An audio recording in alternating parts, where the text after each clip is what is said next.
ನಮಸ್ತೆ ಎಲ್ಲರಿಗೂ. ಇವತ್ತಿನ ವಿಡಿಯೋ ಏನಂದರೆ, ನಾನು ತುಂಬ ದಪ್ಪ ಇದ್ದೀನಿ, ವಾಕ್ ಮಾಡ್ತೀನಿ, ಡಯಟ್ ಮಾಡ್ತೀನಿ, ಜಿಮ್ಮಿಗೆ ಹೋಗ್ತೀನಿ, ಏನು ಮಾಡಿದ್ರು ನಾನು ವೆಯ್ಟ್ ಲಾಸ್ ಆಗಲ್ಲ ಅಂತ ಹೇಳೋರಿಗೆ ಮನೇಲೇ ಇದ್ಕೊಂಡೆ ಹೇಗೆ ವೆಯ್ಟ್ ಲಾಸ್ ಮಾಡ್ಬೋದು ಅನ್ನೋದನ್ನು ಇವತ್ತಿನ ವಿಡಿಯೋದಲ್ಲಿ ಹೇಳೋಣ ಅಂತ ಅಂದ್ಕೊಂಡಿದ್ದೀನಿ. ಬಟ್ ದಪ್ಪ ಇದ್ದವರು ಒಂಥರ ಚೆನ್ನಾಗಿರ್ತಾರೆ, ಬಬ್ಲಿ ಆಗಿರ್ತಾರೆ. ಬಟ್ ಅದೊಂಥರ ನೋಡೋಕ್ಕೆ ಕ್ಯೂಟ್ನೆಸ್ ಚೆನ್ನಾಗಿರುತ್ತೆ. ಆ್ಯಕ್ಚುಲಿ ಒಂದು ಏಜ್ವರೆಗೆ ಅದು ಬೆಟರ್ ಅಷ್ಟೇ, ಒಂದು 35ವರೆಗೂ ಅದು ಓಕೆ. ಅದರ ನಂತರ ಏನಾಗುತ್ತೆ, 35 ಏಜ್ ಆದ ನಂತರ ಒಂದೊಂದೇ ಸಮಸ್ಯೆಗಳು. ಅಂದರೆ ಹೆಣ್ಮಕ್ಳಿಗೆ ಆ್ಯಕ್ಚುಲಿ ನಾನು ಹೇಳ್ತಾ ಇರೋದು ಹೆಣ್ಮಕ್ಳು, ಮನೇಲೇ ಇರುವಂತಹ ಹೆಣ್ಮಕ್ಳಿಗೆ ಹೇಳ್ತಾ ಇರೋದು. ಅದಾದ ನಂತರ 35 ಆದಮೇಲೆ ಏನಾಗುತ್ತೆ ಅಂದರೆ ಒಂದು ಸಮಸ್ಯೆಗಳು ಬರ್ತಾ ಇರುತ್ತೆ. ಆರೋಗ್ಯ ಇರ್ಬೋದು, ಮಕ್ಕಳು ಇರ್ಬೋದು, ಮದುವೆ ಆಗುತ್ತೆ, ಮಕ್ಕಳು, ಈ ಥರ ಎಲ್ಲ ಒಂದೊಂದೇ ಇದ್ದು ನಡೆದಾಗ ಏನಾಗುತ್ತೆ, ದೇಹದಲ್ಲಿ ದಪ್ಪ ಆಗೋದು, ಸಣ್ಣ ಆಗೋದು, ಈ ಥರ ಎಲ್ಲ ನಡೀತಾ ಹೋಗುತ್ತೆ. ಸೊ ಅದಕ್ಕೆ ಏನಂದ್ರೆ ಮನೇಲೇ ಇದ್ದವರಿಗೆ, ಯಾಕಂದರೆ ಕೆಲ್ಸಕ್ಕೆ ಹೋಗೋರಿಗೆ ಇದು ಎಲ್ಲ ಫಾಲೋ ಮಾಡಿ ಅಂತ ಹೇಳ್ತಾ ಇಲ್ಲ, ಅವ್ರದ್ದೊಂಥರ ರೂಟೀನ್ ಇರುತ್ತೆ, ನಮ್ಮದೊಂಥರ ಇರುತ್ತೆ. ಸೊ ಮನೆಯಲ್ಲೇ ಇದ್ದು ಹೇಗೆ ವಾಕಿಂಗು ಇಲ್ದಂಗೆ, ಜಾಗಿಂಗು ಇಲ್ದಂಗೆ, ಕಡಿಮೆ ಊಟ ಮಾಡ್ದೇ ಚೆನ್ನಾಗಿ ಊಟ ಮಾಡಿಕೊಂಡೆ ಹೇಗೆ ಮಾಡೋದು ಅನ್ನೋದು ಇವತ್ತಿನ ವಿಡಿಯೋ. ಬೆಳಗ್ಗೆ ಎದ್ದ ತಕ್ಷಣ ಏನು ಹೇಳ್ತೀರಾ, ಬೆಳಗ್ಗೆ ಒಂದು 6 o'clock ಎದ್ದೇಳಿ. 5:30 ಎದ್ದೇಳೋರು ಹೇಳ್ಬೋದು, ಬೆಳಗ್ಗೆ ಬೇಗ ಹೇಳೋರು ಇದ್ದಾರೆ, ಕೆಲವರು ಎದ್ದೇಳ್ಕೊಳ್ಳಿ, ತೊಂದರೆ ಇಲ್ಲ. ಬೆಳಗ್ಗೆ ಎದ್ದು ಕೂಡಲೇ ಬಿಸಿನೀರನ್ನು ಕುಡೀರಿ. ಬಿಸಿನೀರು ಕಾಲಿಟ್ಟಿಗೆ ತುಂಬ ಬಿಸಿಯಾದ ನೀರು ಕುಡಿಬೇಡ, ಉಗುರಿಗೆ ಬೆಚ್ಚಗಿರೋ ನೀರನ್ನು ಸಿಪ್ ಬೈ ಸಿಪ್ ಕುಡೀರಿ. ಅದೊಂದು ಅಭ್ಯಾಸ ಮಾಡ್ಕೊಳ್ಳಿ. ಅದಾದ ನಂತರ ಒಂದು 8-9 ಗಂಟೆಗೆ ಏನಾರೇ ಜ್ಯೂಸ್ಗಳನ್ನು ತೊಗೊಳ್ಳಿ ಅಷ್ಟೇ. ಕ್ಯಾರೆಟ್ ಜ್ಯೂಸು, ಬೀಟ್ರೂಟ್ ಜ್ಯೂಸು, ನನ್ನ ಮೊಬೈಲಲ್ಲಿ ವೀಡಿಯೋನಲ್ಲಿ ಹಾಕಿದ್ದೀನಿ. ಒಂದಷ್ಟು ರೂಟೀನ್ಗಳನ್ನ ಹಾಕಿದ್ದೀನಿ, ಯಾವುದ್ಯಾವ್ದು ಜ್ಯೂಸ್ ತೊಗೊಂಡ್ರೆ ಯಾವುದ್ಯಾವ್ದಕ್ಕೆ ಒಳ್ಳೇದು ಅಂತ ಬಿಟ್ಟು ಅದರಲ್ಲಿ ಯಾವುದೋ ಒಂದು ಜ್ಯೂಸ್ ಮಾಡ್ಕೊಂಡು, ಇಲ್ಲ ಮನೇಲೇ ಇರೋದ್ರಲ್ಲಿ ಯಾವುದೋ ಒಂದು ತರಕಾರಿ ಜ್ಯೂಸ್ ಮಾಡ್ಕೊಂಡು ಕುಡಿದ್ಬಿಡಿ, ಯಾವುದೂ ಸಮಸ್ಯೆ ಆಗೋಲ್ಲ. ಅದೇ ಬೇಕು ಇದೇ ಬೇಕು ಅಂತ ಏನಿಲ್ಲ. ನಾನು ಹೇಳೋದಿಷ್ಟೇ, ಬೆಳಗ್ಗೆಯಿಂದ ಸಂಜೆವರೆಗೂ ಯಾವುದೇ ಕಾರಣಕ್ಕೂ ಮಲ್ಕೋಬೇಡಿ. ಯಾವಾಗಲೂ ಆ್ಯಕ್ಟಿವ್ ಆಗಿರಿ. ಬೆಳಗ್ಗೆ ಎದ್ದು 6 ಗಂಟೆ 7 ಗಂಟೆ ಎಷ್ಟು ಗಂಟೆಗೆ ಹೇಳ್ತಿರೋ, 5 ಗಂಟೆಗೆ ಎದ್ರೂ ಪರವಾಗಿಲ್ಲ. ನೈಟ್ 10 ಗಂಟೆವರೆಗೂ ಯಾವುದೇ ಕಾರಣಕ್ಕೂ ಮಲ್ಗೋಕ್ಕೆ ಹೋಗಬೇಡಿ. ಹಗಲೊತ್ತು ನಿದ್ದೆ ಮಾಡಬೇಡಿ. ಆದಷ್ಟು ಟಿ ವಿ ನೋಡುವಾಗಲೂ ಕೂಡ ಓಡಾಡಿಕೊಂಡೇ, ಏನೋ ಒಂದು ಕೆಲಸ ಮಾಡಿಕೊಂಡೇ ಟಿ ವಿ ನೋಡಬೇಕು ಅನಿಸಿದ್ರೆ ಟಿ ವಿ ನೋಡಿ, ಮೊಬೈಲ್ ನೋಡಬೇಕು ಅಂತ ಅನಿಸಿದ್ರು ಕೂಡ ಓಡಾಡಿಕೊಂಡೇ ಮನೆ ಒಳಗಡೆ ಓಡಾಡ್ಕೊತ ಮಾಡಿ. ಕೆಲಸಗಳು ಇದ್ದೇ ಇರುತ್ತೆ ಮನೇಲಿ ಅಂತೀವಿ, ಮನೇಲಿ ಫ್ರೀಯಾಗಿ ಅಂತೂ ಯಾರೂ ಕೂತ್ಕೊಳ್ಳಲ್ಲ, ಏನೋ ಒಂದು ಕೆಲಸಗಳಿರುತ್ತೆ. ಮನೇಲಿ ಮಕ್ಕಳಿದ್ದ ಮನೇಲಂತೂ ಇನ್ನೂ ಜಾಸ್ತಿ ಕೆಲಸ ಇರುತ್ತೆ. ಮನೇಲಿ ಮಕ್ಕಳು ಸ್ಕೂಲಿಗೆ ರೆಡಿ ಮಾಡಿ ಅವ್ರನ್ನ ಕಳಿಸೋಷ್ಟೊತ್ತಿಗೆ 10:30 8:30 ಅಂತೂ 9 o'clock ಆಗಿರುತ್ತೆ. ಅಲ್ಲಿಗೆ ತುಂಬ ಕೆಲಸಗಳ ಟೈಮ್ ಆಗೋಗಿರುತ್ತೆ. ಅದಾದ ನಂತರ ಅವರು ಹೊರಗಡೆ ಹೋದ ನಂತರ ಮನೇಲಿರೋ ಗಂಡಸರಿಗೆ ಅವರಿಗೆ ಊಟ ತಿಂಡಿ ಪಾರ್ಸಲ್ ಮಾಡೋದು, ಪ್ಯಾಕ್ ಮಾಡೋದು, ಅವರಿಗೆ ಸ್ನಾನಕ್ಕೆ ನೀರು, ಒಟ್ಟು ಓಡಾಡ್ತಾನೆ ಇರ್ತೀವಿ. ಅದಾದ ನಂತರ ಅವರು ಆ ಕಡೆ ಹೋದ ನಂತರ ನಮಗೆ ಮನೆ ಕ್ಲೀನಿಂಗ್ ಇರುತ್ತೆ, ಪೂಜೆ ಮಾಡೋದಿರುತ್ತೆ, ಅದು ಇದು ಕೆಲಸ ಅಂತ ಒಟ್ಟಿರುತ್ತೆ. ಒಟ್ಟು ತಿಂಡಿ ತಿನ್ನುವಾಗ ಏನು 10 ನಿಮಿಷ ಕೂತ್ಕೊತಿರೋ, ಮಧ್ಯಾಹ್ನ ಒಂದು 10 ನಿಮಿಷ, ನೈಟ್ ಊಟ ಮಾಡುವಾಗ ಒಂದು 10 ನಿಮಿಷ ಕೂತು ಊಟ ಮಾಡಿ ಅಷ್ಟೇ. ಊಟನ ತಿನ್ನುವಾಗ ಕೂಡ ಜಗಿದು ಚೆನ್ನಾಗಿ ನೀಟಾಗಿ ಜಗಿದು ತಿನ್ನಿ. ಆ 10 ನಿಮಿಷ ಏನಿರುತ್ತೆ ಅದು ನೀಟಾಗಿ ಊಟ ಮಾಡಿ. ಊಟದ ಪ್ರಮಾಣದಲ್ಲಿ ಏನು ಡಯಟ್ ಬೇಕೋ, ನಾನಂತೂ ಏನು ಹೇಳೋದು ಅಂದರೆ, ಹೊಟ್ಟೆ ತುಂಬ ಊಟ ಮಾಡಿ. ನಾವು ಬದುಕೋದು ಹೊಟ್ಟೆ ತುಂಬ ತಿನ್ನೋದಕ್ಕೋಸ್ಕರನೇ ಬದುಕಿರೋದು. ಕೆಲಸ ಮಾಡೋದು ಕೂಡ ನಾವು ತಿನ್ನೋದಕ್ಕೋಸ್ಕರನೇ ಕೆಲಸ ಮಾಡ್ತಾ ಇರೋದು. ಅದರಿಂದ ಏನಂದರೆ ಹೊಟ್ಟೆ ತುಂಬ ತಿನ್ನಿ. ಆ ಹೊಟ್ಟೆ ತುಂಬ ತಿನ್ನೋದ್ರಲ್ಲಿ ಕೆಲವೊಂದು ಪ್ರಮಾಣ ಹೆಂಗಿರ್ಬೇಕಂದ್ರೆ, ಈಗ ಅನ್ನ ತಿಂತೀವಿ ಅಂದರೆ ಅನ್ನ ಒಂದು 40 ಪ್ರಮಾಣ ಇದ್ದರೆ ಉಳಿದಿದ್ದ 30 ಪ್ರಮಾಣ ಪಲ್ಯ ಇರಬೇಕು. ಇನ್ನು ಒಂದು 30 ಪ್ರಮಾಣದಲ್ಲಿ ಒಂದು 20 ಪ್ರಮಾಣ ಹಸಿ ತರಕಾರಿಗಳಿರ್ಬೋದು, ಈರುಳ್ಳಿ ಇರ್ಬೋದು, ಸೌತೆಕಾಯಿ ಇರ್ಬೋದು, ಕ್ಯಾರೆಟ್ ಇರ್ಬೋದು, ಬೀಟ್ರೂಟ್, ಅದನ್ನು ಆ್ಯಡ್ ಮಾಡ್ಕೊಳ್ಳಿ. ಮತ್ತು ಒಂದು ಇನ್ನು 10 ಭಾಗ ಇರುತ್ತೆ, ಅದರಲ್ಲಿ ಯಾವ್ದಾದ್ರು ಒಂದು ಮಜ್ಜಿಗೆನೋ, ಶುಂಠಿ ಹಾಕಿರೋ ಮಜ್ಜಿಗೆನೋ, ಕೊತ್ತಂಬರಿ ಸೊಪ್ಪು ಹಾಕಿರೋ ಮಜ್ಜಿಗೆನೋ, ಅಥವಾ ಏನೋ ಒಂದು ಜ್ಯೂಸನ್ನ ಆ್ಯಡ್ ಮಾಡ್ಕೊಂಬಿಡಿ ಅಷ್ಟೇ.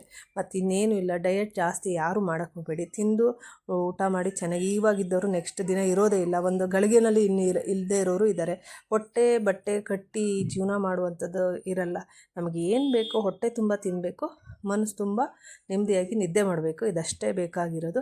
ನೈಟು ಬೇಗ ಮಲ್ಕೊಳ್ಳೋದಕ್ಕಿಂತ ಹೆಚ್ಚಾಗಿ ಒಂದು 11 ಗಂಟೆಗೆ ಮಲ್ಕೊಳ್ಳಿ ಸಾಕು. ಅಷ್ಟೊತ್ತೊಳಗಡೆ ಏನು ಅಲ್ಲಿವರೆಗೂ ಯಾವುದೇ ಕಾರಣಕ್ಕೂ ಮಲಗಬೇಡಿ. ಕೆಲಸ ಮಾಡ್ಕೊಂಡಿರೋ, ಒಟ್ಟು ಆ್ಯಕ್ಟಿವ್ ಆಗಿರಬೇಕು.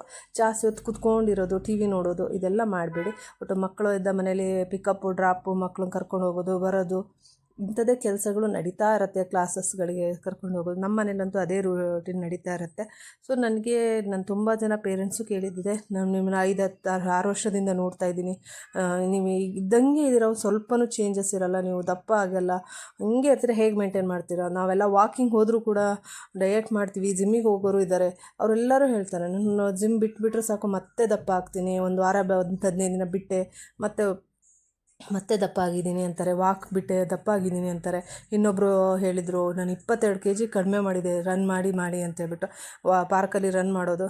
ಮತ್ತೇನಾಗುತ್ತೆ, ಮತ್ತು ಅದನ್ನು ಮತ್ತೆ ಅಷ್ಟು ಒದ್ದಾಟ ಮಾಡ್ಕೊಂಡು ಮಾಡೋ ಬದಲು ಮನೇಲಿರೋರಿಗೆ ನಾನು ಹೇಳ್ತಾ ಇರೋದು ಆ್ಯಕ್ಚುಲಿ, ಅಂದರೆ ಹೊರಗಡೆಯವ್ರದ್ದು ಒಂಥರ ಪರಿಸ್ಥಿತಿ ಇರುತ್ತೆ, ಯಾಕಂದರೆ ಅವರು ಹೋಗಿ ಅಲ್ಲಿ ಆಫೀಸಲ್ಲಿ ಕೂತ್ಕೊಳ್ಳೇಬೇಕು, ಕೆಲಸ ಮಾಡಲೇಬೇಕು, ಅದೇ ಅವ್ರದ್ದು ಒಂಥರ ರೂಟೀನ್ ಇರುತ್ತೆ. ಬಟ್ ಮನೆಯಲ್ಲೇ ಇದ್ದು ದಪ್ಪ ಆಗೋರಿಗೆ ನಾನು ಈ ಟಿಪ್ಸ್ನ ಹೇಳ್ತಾ ಇರೋದು. ಮನೇಲೇ ಇದ್ಕೊಂಡು ಆರಾಮಾಗಿ ಆ್ಯಕ್ಟಿವ್ ಆಗಿ ಓಡಾಡ್ತಾರೆ, ಏನೋ ಒಂದು ಕೆಲಸಗಳನ್ನ ಹುಡುಕಿ ಮಾಡ್ತಾರೆ. ನಾನಂತೂ ಮನೇಲಂತೂ ಒಂದು ನಿಮಿಷ ಕೂತ್ಕೊಳ್ಳಲ್ಲ, ಏನೋ ಒಂದು ಕ್ಲೀನಿಂಗ್ ಮಾಡ್ತಾ ಇರೋದು, ಇಲ್ಲ ಶೋಕೇಸ್ ಕ್ಲೀನ್ ಮಾಡೋದು, ಇಲ್ಲ ಬಟ್ಟೆಗಳನ್ನ ಜೋಡಿಸಿಡೋದಾಗಲಿ, ಒಟ್ಟು ನಿಂತ್ಕೊಂಡು ಓಡಾಡ್ಕೊಂಡೇ ಇರ್ತೀನಿ. ಕುತ್ಕೊಳ್ಳೋದು ಯಾವ ಕೆಲಸನೂ ಮಾಡಲ್ಲ. ಅದೇ ಹೇಳಿದ್ನಲ್ಲ, 10 ನಿಮಿಷ ಏನು ಊಟದ ಟೈಮು, ಬೆಳಗ್ಗೆ ಮಧ್ಯಾಹ್ನ ಸಂಜೆ ಟೈಮ್ ಅಷ್ಟೇ ಕೂತ್ಕೊಳ್ಳೋದು. ಅದಲ್ಲದೆ ನಾನು ಬೆಳಗ್ಗೆನೂ ತಿನ್ನೋದಲ್ಲದೆ ಮಧ್ಯಾಹ್ನ 12-11 ಗಂಟೆಗೂ ಕೂಡ ಏನಾರೇ ತಿಂತಾನೇ ಇರ್ತೀನಿ, ಎನಿ ಟೈಮ್ ತಿಂತಾನೇ ಇರ್ತೀನಿ. ನಾನು ಯಾವುದೂ ಹೊಟ್ಟೆಗಂತೂ ಕಡಿಮೆ ಅಂತೂ ಮಾಡ್ಕೊಳ್ಳಲ್ಲ.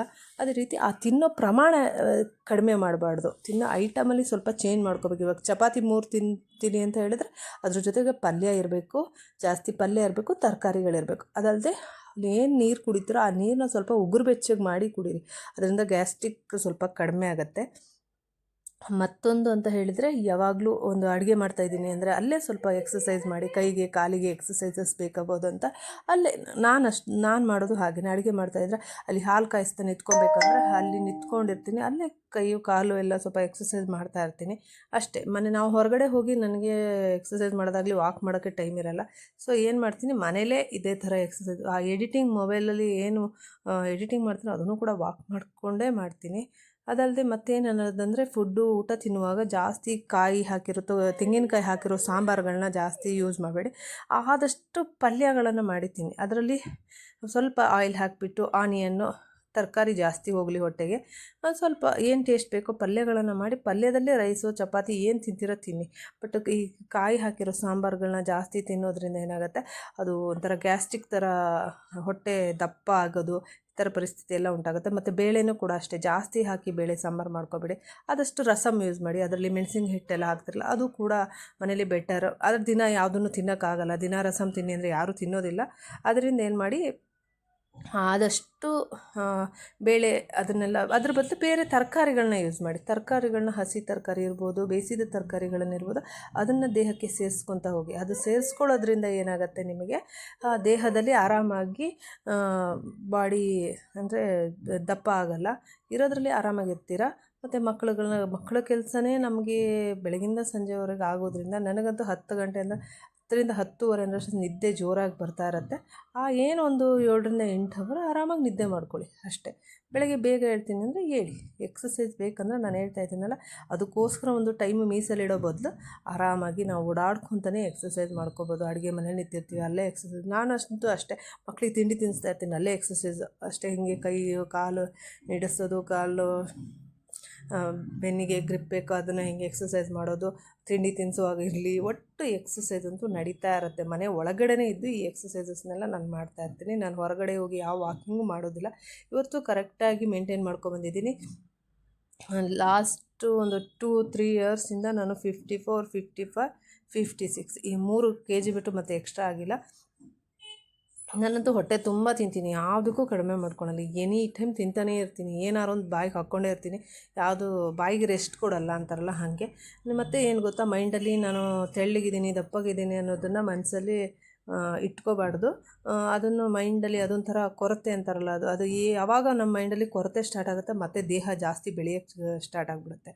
ಅದಕ್ಕೇ ಇವಾಗ ಏನೋ ಒಂದು ಕಲೆ ಇದೆ ಮುಖದಲ್ಲಿ ಅಂದರೆ, ಅಯ್ಯೋ ಆ ಕಲೆ ಜಾಸ್ತಿ ಆಯಿತು ಅನ್ನೋದ್ರಿಂದ ಅದು ಜಾಸ್ತಿ ಆಗಿಬಿಡುತ್ತೆ.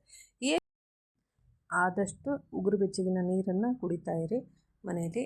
ಆದಷ್ಟು ಮಜ್ಜಿಗೆ ಈ ಥರನೇ ಕುಡೀರಿ. ಮನೇಲಿ ಏನೂ ಸಮಸ್ಯೆ ಇಲ್ಲ ಇದರಿಂದ. ಏನು ವಾಕಿಂಗು, ಹೊರಗಡೆ ಜಿಮ್ಮು ಎಕ್ಸಸೈಸ್ ಇದು ಬೇಕು ಅಂತ ಏನಿಲ್ಲ, ಮನೆಯಲ್ಲೇ ನಾವು ಕೆಲಸಗಳೇ ನಮಗೆ ಸಾಕಾಗಿರುತ್ತೆ. ಮನೇಲೇ ಮಕ್ಕಳು ಗಂಡ ಆಫೀಸ್ಗೆ ಹೋದ ನಂತರ ಅವ್ರನ್ನ ಕಳಿಸೋವರೆಗೆ ಒಂದು ಕೆಲಸ, ಅದಾದಮೇಲೆ ಮನೆ ಕ್ಲೀನಿಂಗು, ಅವ್ರು ಬಂದಮೇಲೆ ಓದಿಸೋದು ಬರೆಸೋದು ಎಲ್ಲದಿರುತ್ತೆ. ಒಟ್ಟು ಎಲ್ಲೂ ಜಾಸ್ತಿ ಕೂತ್ಕೊಳ್ದಂಗೆ ಅವ್ರಿಗೆ ಏನೇನು ಕೆಲಸಗಳು ನಮ್ಗೆ ನಿಂತ್ಕೊಂಡು ಓಡಾಡ್ಕೊಂಡು ಮಾಡೋಕ್ಕಾಗುತ್ತೋ ಓಡಾಡಿಕೊಂಡೇ ಮಾಡ್ಕೊಳ್ಳಿ. ಆವಾಗ ನಿಜವಾಗ್ಲೂ 10 ಗಂಟೆಗಂತೂ ನಮ್ಮ ಮನೇಲಂತೂ ಎಕ್ಸ್ಪೀರಿಯೆನ್ಸ್, ನನಗೆ 10 ಗಂಟೆಗೆ ನಿದ್ದೆ ಹಿಡಿತಾ ಇರುತ್ತೆ. ಮಕ್ಕಳು ಮಲಗಿಲ್ಲ ಅಂದರೆ ನನಗೆ ಸಿಟ್ಟು ಬಂದು, ಯಾಕಂದರೆ ನನಗೆ ಅಷ್ಟೊಂಥರ ಟಯರ್ಡಾಗಿರುತ್ತೆ, ಒಂಥರ ದೇಹ.